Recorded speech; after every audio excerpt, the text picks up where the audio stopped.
Mag-overnight ka ng ganito sa inyong sapatos at magdudulot ito ng swerte.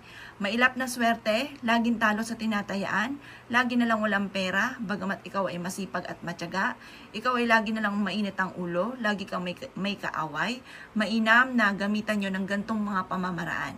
Simple at napaka-epektibo. Gawin nyo po ito kada sumasapit ang full moon, or kaya po Tuesday or Friday.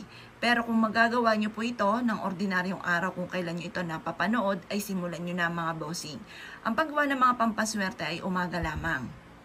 Maina mga bossing ko na mag-wish ka ng mula sa inyong pong puso. Taimtim na panalangin. Walang imposible, makakamtan ang lahat ng mga ninanais, basta't ikaw ay masipag at matyaga. Kailangan mga bossing ko, ang inyong pong pagiging negatibo ay palitan nyo ng pagiging positibo. Kung ikaw po mga bossing ko'y kasalukuyan na naiinis na sa buhay ninyo dahil sa dami ng mga problemang pinagdadaanan, gawin nyo po ito. Ilagay nyo po ito sa inyo pong sapatos. Sa gabi, pagtapos nyo pong umuwi. Pero ipagpag nyo po muna yan mga bossing ko at pagkatapos ay isilid nyo po ito. Sa kanang bahagi ng inyong sapatos nyo siya ilalagay. Ito pa mga bossing ko, basta bago nyo po itong gawin mga bossing ko, ay magwi-wish muna kayo sa umaga. Sabihin niyo po sa pamamagitan ng pampaswerte ng bulak na ito at ganoon din po ang tambalan ng bawang ay makakamit niyo kung ano man ang inyong ninanais. Kung kayo po ay isa sa mga naghahanap ng trabaho, i-wish po na kaagad akong matatanggap sa trabaho. Kung ikaw po ay negosyante, i-wish nyo na magkaroon ako araw-araw na malaking benta.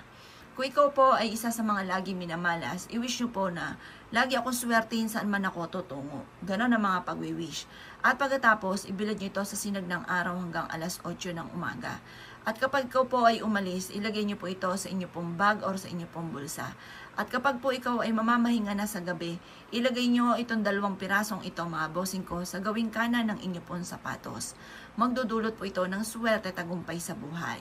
Pwede rin naman na itong bawang ay maglagay ka sa ilalim ng inyo pong unan upang sa ganon ay magkaroon ka ng masarap na tulog at iadya ka kung saan lagi ikaw ay suswertihin. Subok na po ito na napakaswerte, basta't may 100% kang paniniwala. Kung kayo po mga bossing kayo maraming pagsubok at na-issue po na mabago ang takbo ng inyong pamumuhay, huwag ka na magpatumpik-tumpik pa sa pamamagitan ng ganitong mga pamamaraan ay makakatulong upang sa ganon kayo po ay higit na swertihin sa araw-araw. Upang sa ganon kayo po ay maging matagumpay. Upang sa ganon kayo i-adya kung saan lagi ikaw ay suswertihin. Subok na po ito na napakaswerte mga bossing. Ngayon po mga bossing ko, kapag po ang ating pong bawang ay tuyo na, itapon nyo lamang po ito at palitan ito ng panibago. Mag-imay ka ng bawang sa umaga at ilagay ito sa bawat bintana.